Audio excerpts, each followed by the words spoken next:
sure he's okay. He occasionally sends us a postcard. Yes, so we are going to be mixing this by hand until we get the right consistency. I'm just going to move that off to the side. Now, what you want to do is make sure you have enough dough and enough meat. And if you have any leftover meat, what you want to do is you want to save it, and you can actually freeze it. You can actually freeze the Pelmeni dough if you don't have time to make it all in one sitting.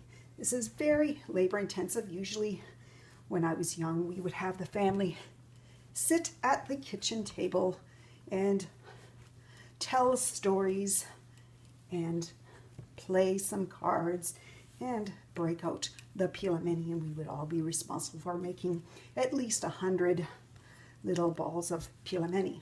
You will see how they are rolled in a few minutes. I'm just trying to get this a little bit softer and a little bit more even. It's almost there. I did break down last year and bought a roller that I no longer need to use a rolling pin. My dear husband Boris bought that for me.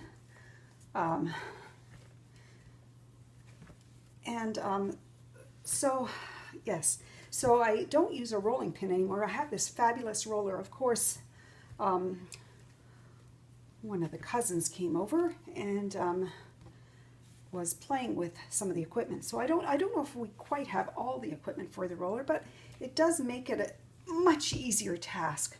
So let me just talk about some of the things that you should be looking for and feeling. It is not a sticky dough. It is soft, and you should not feel any lumps when you are rolling this. So it's almost there, and I'm about to roll it out. So what I can do is take little hunks, because it's a lot to do at once, and plus it won't fit all in the roller. And what you want to do is you want to roll it out like this, and you want to, now you can let it rest, but just for our purposes, I'm going to pull out some of these and show you how to put it in the roller. So you take a roller like this, and you want to get it on the biggest setting, biggest number, and then you roll it and you make it thinner and thinner and thinner. So I'm going to put this in the roller. Sorry, I'm sort of out of breath from doing all that rolling.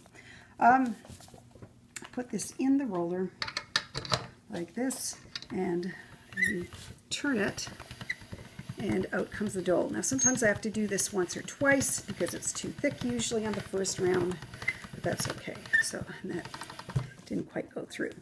So you can see it's like that, and you want to put it in again because it has to really be very flat and even. So let me just put this in one more time at this thicker setting and roll it like this. Yes, often when I go to the church and do this, the ladies, we all get together and make this together, and we have dinners and lunches, various events at the church and for the public, and often Pelmeni is served at these events. And so next time you are in a community where there's a lot of Russians and you really like Pelmeni, you might, and you do not want to make this yourself, you can go to a local church and ask them about someone making some Pelmeni for you. So I have this on this setting. I have it to about a 3. You can make it a bit thinner than that, but I think maybe that's as far as we're going to go. So I'm rolling, rolling, rolling. And you can see it comes out the other end fairly thin. So once you get it to this stage, you're going to lay it flat. And I have over here, just, it really helps to prepare everything ahead of time. I have over here some trays. What you want to do is flour your tray and have a cup of water or milk. I have some of the buttermilk that I'll put in with some water. And, sorry, Kolia, thank you. And today my son Kolya is operating the camera. Our other son Yuri, he had to go to an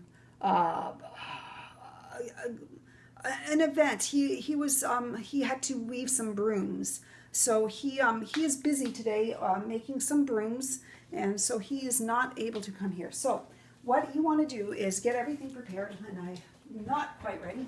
I'm going to get a little spoon, about this size, teaspoon, and what you do is you just cut, and I have a cutter like this. You can use a bottom of glass or something to cut your pelmeni. So it's about this size.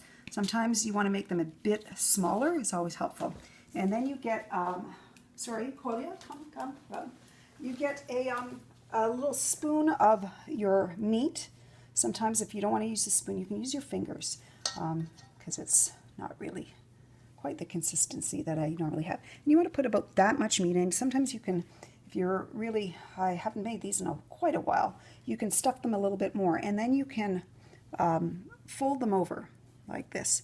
So I take my fingers and I fold them carefully like this and pinch them all the way around. Now you could make sure that the meat inside doesn't get on the dough at the edges. It's always very tricky.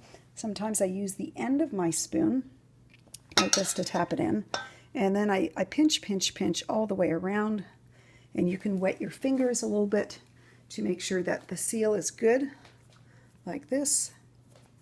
And then you take the ends and you roll them over like this, and there you have your pelmeni. So we put this on the tray, and what we do is we're going to make about 700 of these.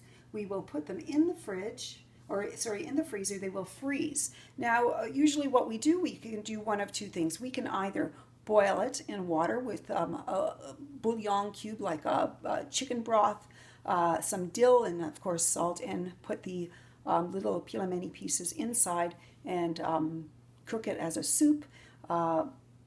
Put some sour cream in there, and you've got a wonderful, good meal. The other way you could do it is you can fry them a little bit, somewhat like pierogi, and you fry them a little bit after boiling them, of course, with butter and some onions, and of course some sour cream. So I am going to be taking quite a long time in making all of these pelmeni. Another time is pierogi, but this will be taking quite a while to make all of these. And do join me. And